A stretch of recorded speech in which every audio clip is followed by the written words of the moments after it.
Oi, gente! Agora aqui em novo layout temporário, a gente está começando o episódio número 5 do nosso programa Falando em Marx.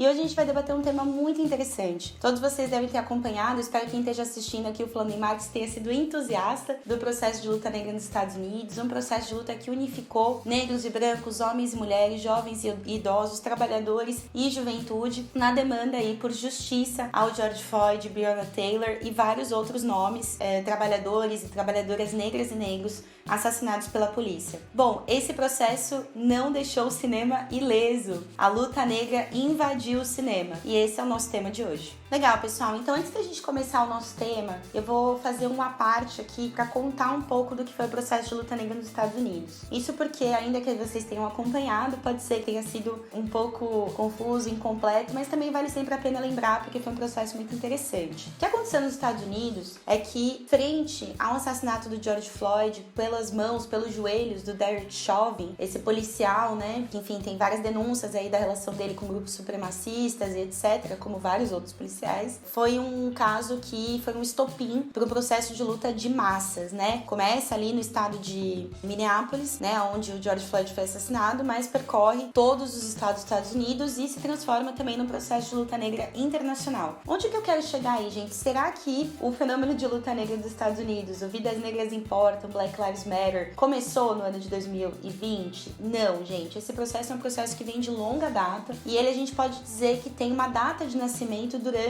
o governo Obama, né? É muito importante relembrar aí o caso do assassinato do Mike Brown, que era um jovem negro. Ele é assassinado pelas mãos da polícia também. O grande lance da morte do Mike Brown é que ele é assassinado, né, a tiros nos Estados Unidos, no estado de Missouri, né, Ferguson, ali no sul dos Estados Unidos. Estados que têm uma enorme tradição racista, mas também uma enorme tradição de luta negra. E um dos elementos mais importantes do assassinato do Mike Brown é que ele é assassinado em 2014 e a partir da morte dele se levanta um enorme processo de mobilização durante os anos do governo Obama. Por que isso é tão importante? Porque o governo Obama, ele foi o primeiro presidente negro dos Estados Unidos, né, da história dos Estados Unidos, e na verdade a gestão Obama, né, ela foi construída em torno de uma enorme campanha de que ia resolver alguns dos problemas mais sentidos pelas massas negras nos Estados Unidos, ou seja, a gestão Obama ela já vinha em resposta a um processo de levante organizado, né, das massas negras. A gente vai tentar chegar nessa pré-sala do Obama daqui a pouquinho. O que acontece aí? Essa gestão ela nutre enormes ilusões e na verdade nada se realiza, né? Porque a questão não é ter um presidente negro no poder, né? A questão é que o racismo é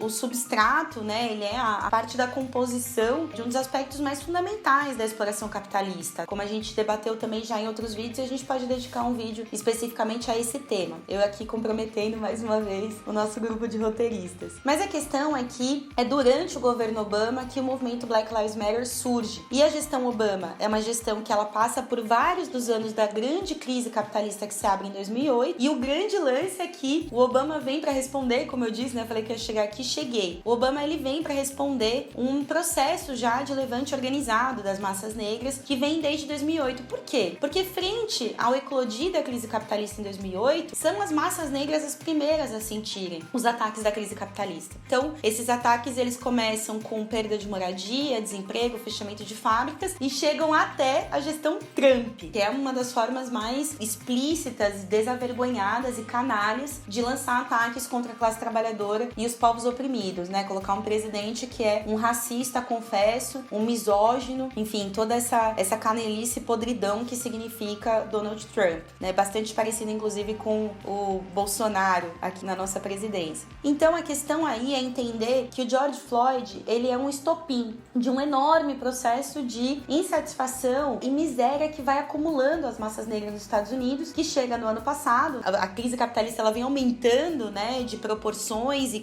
complexidade e complicação desde 2008 até hoje. Ninguém esperava aparecer uma pandemia, mas a pandemia aprofundou ainda mais a crise capitalista, e quem pagou mais caro também foram as massas trabalhadoras, em especial os setores mais oprimidos da classe trabalhadora. Então, nesse sentido, colocar esse preâmbulo aí para entender que o que vai acontecer com a própria cultura de massas. A gente está tratando de uma crise que se abre em 2008 e que, a partir da abertura dessa crise, vão se construir uma série de processos de mobilização muito importantes a nível global. Então, de 2008 em diante, com a reabertura de um ciclo de crises no capitalismo, o que a gente vai ver é uma ruptura daquele período anterior da restauração burguesa, né? Que era aquele capitalismo esfomeado, neoliberal, invadindo todos os cantos do planeta, apoiado no desenvolvimento econômico que só foi possível através da exploração dos ex-estados operários do leste europeu, né? Com a queda do Muro de Berlim. Então, esse processo que vem desde a queda do Muro de Berlim, ali no final da década de 80 até 2008, e o avanço neoliberal, retirada de direitos, fim do estado de bem-estar social, privatizações e etc., que foi esse auge de um capitalismo que parecia que ia durar para sempre, né? E que ia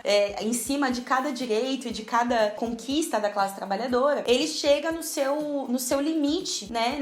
Com justamente o estourar da crise capitalista de 2007 e 2008. E o que acontece com a cultura de massas aí? Por isso que eu fiz esse preâmbulo todo, porque eu quero que a gente consiga entender aonde se inserem os filmes que a gente vai debater hoje, se insere justamente numa transição de uma cultura de massas que, no pré-2008, ela fazia parte de um discurso de um capitalismo invencível, e pós-2008 vão começar a se expor as fraturas desse sistema, as crises desse sistema, de forma insustentável, a ponto de invadir também o cinema. A gente pode tratar quase de um pré- e pós-2008 na cultura de massas, né? Um pré-2008, onde as grandes bilheterias vão ser filmes como As Patricinhas de Beverly Hills, Legalmente Loira, Meninas Malvadas e etc. E os filmes mesmo da sessão da tarde de hoje já são filmes inseridos de crítica, né, social. E isso acontece necessariamente por conta de uma mudança histórica, né, que é de um capitalismo que parecia invencível para um capitalismo que se mostra uma fratura sem resolução, que é o capitalismo pós-crise de 2008. Bom, esses filmes que a gente vai debater hoje, eles são pós-2008, mas eles também têm uma fissura temporal entre eles. E a gente vai tentar fazer justamente essa comparação da luta negra dentro do cinema no pré-George Floyd e no pós George Floyd. Então vamos lá, olha esses títulos: Infiltrado na Clã, O Sete de Chicago, Dois Estranhos e Judas e Messias Negro. Bom, olha só esse elenco de filmes. Gente, poderiam ter mais filmes, tá? A questão é que essa é a grande mudança, né? Porque se a gente for olhar pré-2008, a gente não tem 5 filmes assim no Oscar, no Netflix, entendeu? Nas grandes corporações do cinema internacional, Universal, HBO. A gente tá tratando de filmes, são filmes de bilheteria, filmes que foram pro Cinemark e tal, você pode encontrar no shopping center. São filmes muito fortes e que todos eles tratam, cada um à sua forma, da questão negra. Tem outros filmes que eu pensei em colocar nessa seleção e acabei não colocando, né? Porque a gente tá tratando de luta negra, mas vale a pena citar, né? A gente tem o filme Corra, né? Que é um filme muito interessante, que é uma comédia, dessas comédia bem pastelão, e o plot twist dela é que o trágico dessa comédia, né? O horror dessa comédia é o próprio racismo. Também é um filme muito interessante, a gente poderia debater em algum momento. Um outro filme muito interessante é o filme que vence o Oscar desse ano. É um filme que trata sobre uma mulher que leva uma vida praticamente nômade dentro de um trailer, viajando pelos Estados Unidos, não porque ela é uma beatnik que sai por aí experimentando os prazeres da vida, mas porque ela é uma operária desempregada, né, com empregos temporários. Então ela vai percorrendo os Estados Unidos atrás de empregos temporários. Esse filme se chama Nomadland, também é um sintoma muito forte da luta de classes entrando no cinema, né, luta de classes invadindo com 2 pés na porta, a grande produção cinematográfica da nossa época, e é um filme também espetacular, né? Depois a gente também tem, enfim, vários outros filmes aí que de alguma forma também expressam esse mesmo aspecto de formas distintas, né? Todo o elenco aí de vencedores do Oscar 2021 dá pistas nesse sentido. Bom, Nomadland poderia ser um debate aqui no nosso canal canal também. Hoje a gente vai tratar dos filmes que pegam a questão negra. Então vamos começar com Infiltrado na Clã. Infiltrado na Clã é um filme de Spike Lee. Spike Lee é um diretor que tem na filmografia dele uma trajetória de excelentes filmes sobre a luta negra, né? Um diretor que sempre trabalhou com baixo orçamento, né? Muitas vezes ele foi criticado pela qualidade estética, filmográfica dos filmes dele. E na verdade, o que é importante saber é que o Spike Lee nunca trabalhou com grandes orçamentos, né? Inclusive, Infiltrado na Clã é um dos maiores orçamentos que o Spike Lee já teve na mão dele. E com pouco orçamento, esse cara fez trabalhos excelentes. Ele tem um filme sobre o Huey Newton, que é muito interessante, um filme de 2001, pré-crise capitalista, inclusive. Ele sempre foi um cara que buscou recuperar a história de luta do Partido dos Panteras Negras. E esse filme Infiltrado na Clã, ele me parece um filme muito especial, um filme de 2018. Ele tem um elemento especial nele em comparação com os outros filmes do Spike Lee, que é o fato de tratar da instituição policial como uma instituição atravessada pela luta de classes, né? Então, você tem dentro de uma mesma delegacia policial um policial branco infiltrado na Ku Klux Klan e um policial negro infiltrado no Partido dos Panteras Negras. Então, é muito doido porque isso não aconteceu, tá? Não existe registro de infiltração policial na Ku Klux Klan, não existe nenhuma tentativa por parte da polícia ou da CIA de desmantelar a Ku Klux Klan de forma tão severa como foi feita, por exemplo, com os que lutavam contra o racismo, né? Nenhuma organização nazista sofreu vigília da forma como sofreram as organizações proletárias e antirracistas na história dos Estados Unidos, né? A CIA diretamente infiltrou crack, assassinou, bala na cara, todo tipo de brutalidade que vocês puderem imaginar, a CIA e o FBI fizeram em relação ao Partido dos Panteras Negras. Em relação ao Ku Klux Klan, enfim, existem registros, né, de investigações, etc., mas nada parecido com o que o Spike Lee conta nesse filme, né, de uma infiltração séria, debatida e etc. Qual que é a questão aí que é muito interessante, né, o ponto forte? A polícia atravessada pela luta de classes, ou seja, a polícia tendo que lidar com os dois lados, né, o lado reacionário e o lado libertador de uma batalha em torno do tema do racismo, que era um grande tema da década de 60, inclusive frente a, né, essa explosão de movimento negro, movimento de mulheres, movimento anti-LGBT-fobia, né, as lutas LGBTs. A gente passou agora pelo mês de junho, onde se comemora, né, o aniversário da revolta de Stonewall, ou seja, tudo isso a gente está tratando da década de 60, em especial 68, né, então Infiltrados na Clã, ele vai mostrar como não existe essa ideia de um Estado neutro, né, não existe essa ideia de uma polícia neutra. O que existe são instituições estatais que buscam responder aos distintos fenômenos da luta de classes com o objetivo de paralisar os aspectos mais questionadores dele. Qual que é a contradição, então, do Infiltrados na Clã que a gente poderia trazer e que é bastante pré-2018, né? Essa ideia de como se pudesse existir uma espécie de dualidade entre direita e esquerda ou entre antirracismo e racismo dentro dessas instituições, né? Como se elas tivessem um objetivo neutro. Ou seja, a luta de classe se infiltra, né? A polícia está lidando com Panteras Negras, está lidando com o Ku Klux Klan, mas ela está lidando de forma paralelista, né? Entre essas duas instituições, entre essas duas organizações. Quando, na verdade, nunca foi assim. Esse policial, também tem uma outra contradição interessante aí, que até poderia ser um debate com o Jones Manuel, que esse policial negro que se infiltra no Partido dos Panteras Negras, ele se sente influenciado pelo partido. A gente sabe que não é bem assim, né? Que um trabalhador que vira policial, ele deixa de ser trabalhador e passa a ser um cão de guarda do patrão, né? Por isso que não vamos fazer aqui nenhuma defesa de que os jovens se alistem no exército ou de que os jovens entrem na polícia e tentem mudar a instituição por dentro. O que a gente precisa fazer é constituir um novo Estado, né, socialista, que esteja baseado na auto-organização e na autodefesa dos trabalhadores e batalhar para destruir as misérias sociais, né, que são a origem de boa parte dos problemas de violência na nossa sociedade. Bom, para dar uma imagem do que é a polícia, né, frente ao Partido dos Panteras Negras, a gente poderia pegar o caso da Erika Huggins, né, que foi uma das mulheres Panteras Negras, uma personagem histórica, assim, brilhante, tá viva, a Erika Huggins, tá militando, tá na atividade ainda, e fazendo também ainda hoje um trabalho muito interessante. E a Erika Huggins, no livro sobre o Partido dos Panteras Negras, ela narra o motivo que leva ela a militar, que é ver o rosto do seu companheiro, seu namorado adolescente, ela tinha 17 anos, ele também, o rosto dele desfigurado com um tiro na cara que a polícia deu nele quando ele se entregou numa batida numa sede dos Panteras Negras na cidade onde ela morava. Ou seja, essa era a forma como a polícia tratava, né, o Partido dos Panteras Negras. E não a forma dual ou de se sentir influenciada ou qualquer coisa do tipo que possa ser a conclusão que possa se ter, né, ao assistir Infiltrados na Clã. É interessante que depois a gente vai pegar o caso do Judas e o Messias Negro e ali fica bem claro justamente historicamente tem uma mudança, né? Por isso que a gente decidiu pegar os dois.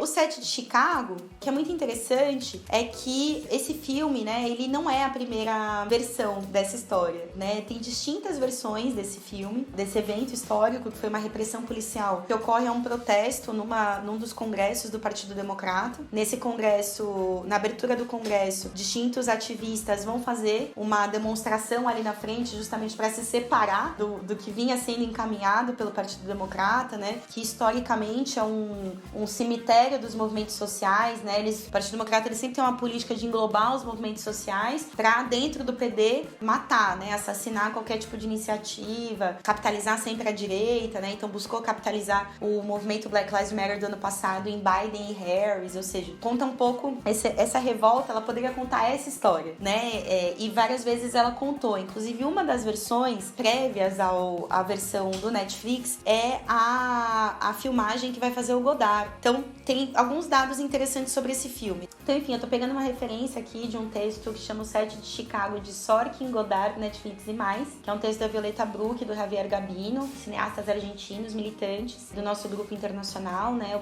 a AFT, Fração Trotskista. A gente vai deixar aqui na descrição o link dessa matéria. Bom, lá eles vão mostrando como esse filme ele passou por distintas versões, né, ao longo, essa história, esse evento histórico passou por distintas versões no cinema. Algumas delas ignoram a presença do Bob Seale, que seria o sétimo desses 7 de Chicago, né? Então tem filmes que vão falar de 8, incluindo Bob Seale e o advogado. Tem filmes que vão falar de 10, incluindo outros 2 advogados que também passam a fazer parte do banco de réus em algum momento desse julgamento. Um julgamento que, na verdade, era uma tentativa de colocar as ideias no banco de réus. Então é uma composição de julgados ali, onde você tem um membro do Partido Democrata, que depois vai virar senador. Você tem o Bob Seale, que era um membro dos Panteras Negras, um dirigente importante dos Panteras Negras. Você tem 2 comediantes de um setor mais beatnik dessa juventude de 68. Você tem essa camada, né, mais independente dos movimentos sociais, que tinha algum sentido de radicalização, mas que no final, no próprio filme, vai se mostrando um setor meio confuso, que inclusive, né, são 2 personagens que nem sabiam muito bem porque eles estavam no julgamento, e eles tentam o tempo inteiro se separar, né, desses outros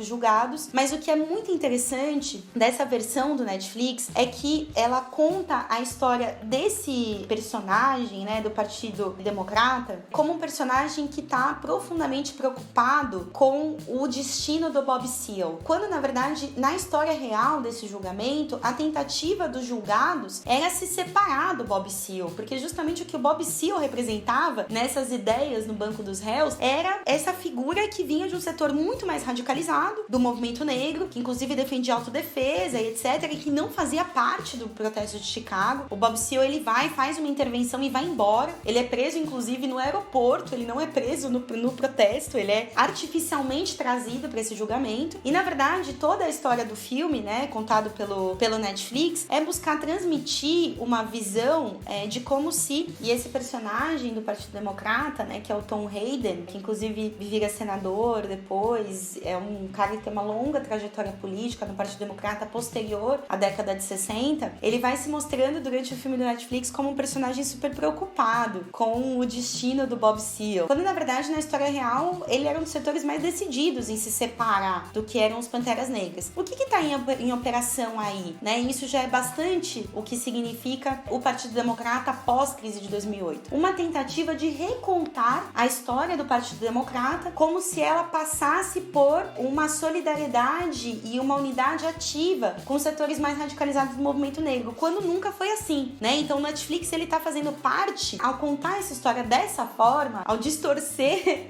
o sentido real da participação do Tom Hayden nesse julgamento, ele tá justamente tentando contar uma história diferente do Partido Democrata, ou seja, é quase como se a gente pudesse dizer, e isso é possível ser feito se a gente analisa uma sequência de filmes do Netflix sobre a década de 60, em especial sobre 68, uma tentativa de recontar a história de 68 e recontar a história da luta pelos direitos civis através de uma ótica que coloca o Partido Democrata tá no centro da organização e da radicalização da juventude de 68. Quando, na verdade, é justamente o vértice oposto disso. Ele é parte da composição desses movimentos no sentido de pacificar e levar para o cemitério os processos mais radicalizados, né? Então, o Netflix, ele tá, desde 2008, fazendo parte dessa operação. Por que isso, né? A gente poderia se perguntar e vamos chegar aí até o final desse vídeo de hoje. Bom, eu vou passar um pouco mais rápido sobre os dois filmes pós, né, George Floyd, que são o Dois Estranhos do Netflix, que é um curta-metragem, e o Messias Negro, Judas e Messias Negro, que também é pós-George Floyd e que é um filme espetacular. Sei quem já conseguiu assistir, vale muito a pena. Dois Estranhos é um curta-metragem de um jovem que ele dorme e acorda sempre do mesmo sonho, sempre no mesmo dia, aqueles filmes de loop, déjà vu, que tem muitos, e o plot twist aí é que, na verdade, ele tem o déjà vu permanente, o sonho que se repete, o dia que se repete, é a morte dele pelas mãos de um policial de distintas formas, tá? Então, é um filme cruel, você sente essa crueldade que é o racismo policial, né? Porque não importa o que esse cara faça, o policial vai marcar ele e vai querer matar ele. Então, ele mata ele com tiro, mata ele sufocado, mata ele atropelado, não sei se tem exatamente essa cena, não tô lembrando agora, mas enfim, ele mata esse jovem negro de distintas formas. Um jovem negro que não é um jovem negro com uma vida precária, né? É um músico que tem um cachorro, mora num apartamento, ele tem uma vida um pouco mais estruturada, né? Então, aí também tá um dos questionamentos do filme em relação ao racismo, nem se sabe quem é esse jovem negro, né? Ele pode ser, você não importa se você é bem sucedido nos marcos do que o capitalismo quer da gente ou não, se você se veste bem nos marcos do que é o capitalismo ou não, você vai ser um alvo pra polícia. Isso é muito interessante porque isso é um elemento bastante novo, tá? É bastante pós-George Floyd. Por que é bastante pós-George Floyd? Porque, na verdade, é um questionamento muito ácido da polícia, né? A gente não vai ver isso nem no Infiltrado da Clã, nem no set de Chicago, que ainda que o set de Chicago tem uma decisão interessante em mostrar as cenas reais da repressão a esse ato de massas que acontece frente, né, ao Congresso do Partido Democrata, existe um questionamento à polícia nesses dois filmes pré-George Floyd. Agora, o Dois Estranhos, o filme do Netflix, com questionamento ácido à polícia, né? Ou seja, é infalível e de uma certa forma, é impossível se safar, né? A polícia é assim e ela vai te matar. Tipo assim, é um bagulho que não existia pré-George Floyd. O questionamento à polícia, ele ia por vias mais duais, ou ele ia por vias mais de, teve esse setor que colaborou, teve esse momento que a polícia foi mais repressiva e tudo mais. Mas pós-George Floyd, a gente vai ver essa narrativa de uma instituição sob profundo questionamento. Gente, a luta negra invadiu o cinema, mesmo, tá? E isso é um efeito direto do processo de luta por justiça, porque, na verdade, ninguém mais consegue dizer que a polícia tem salvação, pelo menos não nos Estados Unidos, né? Aqui no Brasil vão ter setores, infelizmente, inclusive de uma esquerda mais reformista, etc., que vão querer salvar a polícia, gente stalinista que vai querer colocar jovens militantes na polícia. Isso aí é tudo bizarro, né? Isso nos Estados Unidos, eu acho que o cara tá fadado ao fracasso político se ele faz isso. Estamos em momentos um pouco diferentes, mas lá, né, o que se escuta muito da boca das pessoas é bastante isso. Quero chegar numa ideia sobre a individualização dos personagens da polícia também. Mas antes disso, eu acho que é muito importante ver esse aspecto dos Estranhos, que é uma enorme qualidade desse filme. Também é um filme que busca se conectar muito com o próprio processo de luta. Ele termina com uma lista de nomes de trabalhadores e jovens negros assassinados pela polícia. É muito emocionante. É um filme que você termina chocado, extasiado,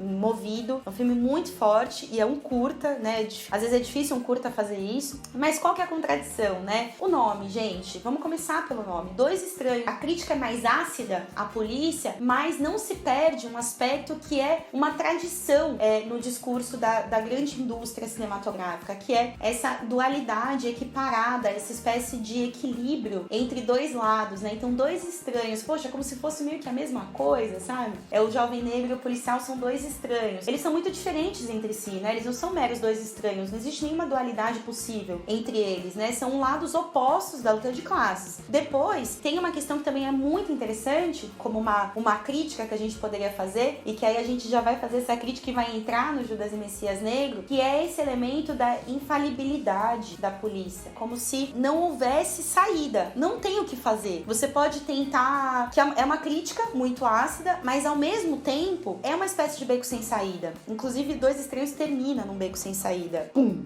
Big Brain Time. É muito louco, porque assim, o cara, ele muda as atitudes dele todos os dias e mesmo assim a polícia pega ele num beco sem saída, né, que é a porta da casa dele. Ou seja, essa ideia, que aí a gente vai também já caminhando um pouco pro Judas Messias Negro, ela tá presente nesse segundo filme pós George Floyd também, né, uma crítica muito ácida à polícia. Você vê bem claramente no Judas Messias Negro que não tem salvação, né, não tem um carinha da hora na polícia, não tem nenhum. E qualquer infiltrado da polícia não vai ser uma pessoa que vai se influenciando pelo partido, pelo contrário, vai ser uma pessoa que vai até o fim da sua vida, como esse infiltrado, né, dentro dos Panteras Negras, que era inclusive o responsável de segurança do partido, né, olha que contradição, se não me engano também em Chicago. E esse cara, ele vai mesclando, né, o Judas Messias Negro é muito forte por isso, porque ele vai mesclando essas cenas de ficção e a entrevista real que esse cara infiltrado dá pra BBC no dia que ele se mata. Então ele dá a entrevista pra BBC, ele é perguntado como ele se sente frente àquilo, ele fala, eu tava numa guerra e eu sinto que eu fui parte dessa guerra e eu não sucumbi, eu não desisti de fazer parte da guerra, eu fiz parte dela da minha forma, e nesse dia esse cara se mata. Isso é de arrepiar, né, essa escolha dessa entrevista, a escolha de contar a história desse personagem é muito forte e ela é uma enorme contradição também. Gente, eu quero partir de dizer que é um filme espetacular, tá? Eu tô aqui pra pôr crítica mesmo,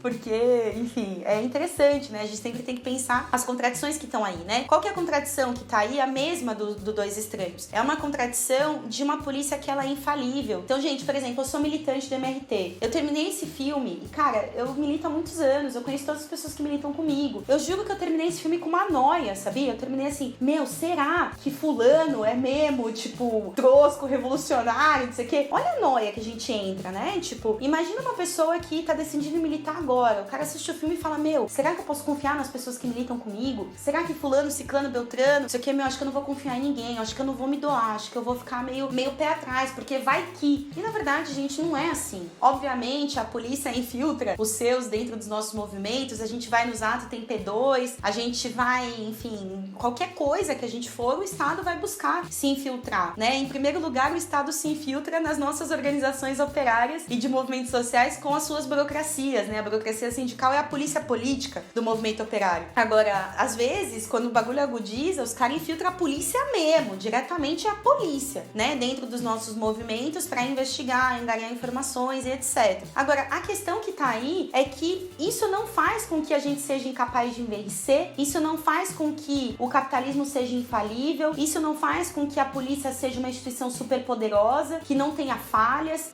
isso não faz com que o capitalismo seja o fim da história. E eu acho que é muito importante a gente ver esse aspecto, porque qual que é a contradição que tá colocada aí? Tá colocada algumas contradições, né? E aí a gente vai encaminhando pro nosso encerramento, que eu já falei bastante na orelha de vocês hoje. Gente, esse tema do cinema me empolga. Qual que é o jogo que tá acontecendo aí? A luta de classes, gente, ela é o motor da história. Falando em Marx, né? Luta de classes é o motor da história. E não existe nenhum aspecto da nossa realidade e da cultura, da nossa vida em geral, que não seja permeado pela luta de classes. Então pensem vocês que têm aí um pouquinho mais de 30 anos como eu tenho 30, mas pensem vocês que foram adolescentes nos anos 2000. Como é diferente você ser adolescente nos anos 2000 e você ser adolescente em 2020? Então assim, a realidade mudou completamente. E isso muda a cabeça das pessoas, a luta de classes transforma a cabeça das pessoas. E, obviamente, ela transformou a cabeça de roteiristas, de diretores, de fotógrafos, de iluminadores,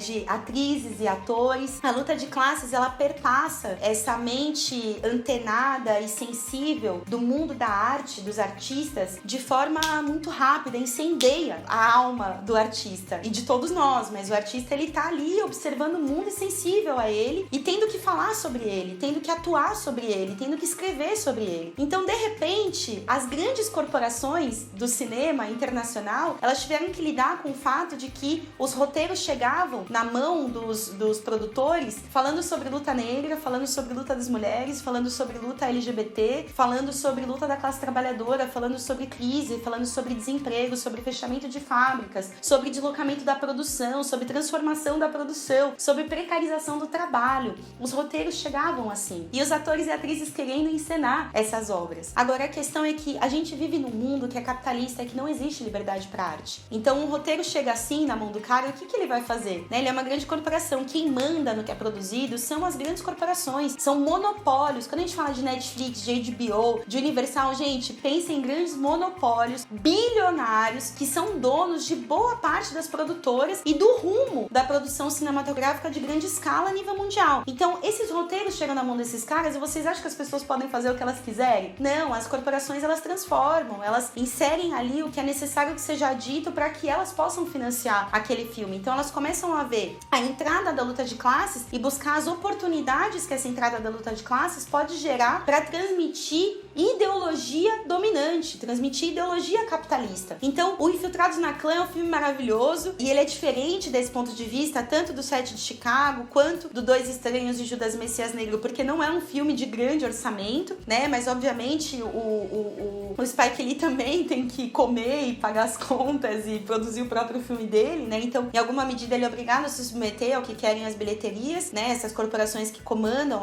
as bilheterias. Agora, a gente tá falando de outros 3 filmes, são 3 filmes com orçamentos enormes, com atuações espetaculares, com artistas excelentes, submetidos ao grande capital para poder produzir os seus cinemas, para poder atuar frente à luta de classes, né? E poder transmitir luta de classes. Isso leva a gente a ter que pensar 2 aspectos muito interessantes. O primeiro, que diz respeito à representatividade, né? Porque também tem uma diferença de ser um adolescente nos anos 2000 e ser um adolescente em 2020, que quando eu era adolescente, eu não ia no cinema e tinha a opção de assistir Judas e o Messias Negro. E assistir um elenco de atores negros com Black Power, com dreadlock, reivindicando autodefesa e portando umas escopetas. Eu não tinha essa possibilidade. O adolescente dos anos 2020, ele tem, né? Então ele chega no cinema e não é Meninas Malvadas. Ele chega no cinema e é Pantera Negra, Judas e o Messias Negro, é Corra, né? A comédia que ele vai assistir não é, sei lá, Austin Powers. Ele vai assistir uma comédia que é Corra. Olha que interessante, né? E aí tem uma contradição interessante pra gente refletir, que é o lugar da representatividade, né? Porque também boa parte do que essas corporações buscam fazer é aceitar a nossa reivindicação de que a gente esteja representado, que é uma reivindicação bastante justa. É um absurdo que você olhe para um mundo onde as únicas representações disponíveis sejam pessoas que não têm nada a ver com você. Por outro lado, eles buscam infiltrar a nossa representatividade de um conteúdo capitalista. Ou seja, por que pra gente estar representado, a gente tem que ser o negro que morre dormindo com um tiro na cara? Tem muitas histórias do Partido dos Panteras Negras que não terminam assim. Existem muitas outras histórias. Existem os Panteras Negras que até hoje estão lutando pela sua liberdade porque ainda estão presos pelo sistema penitenciário norte-americano.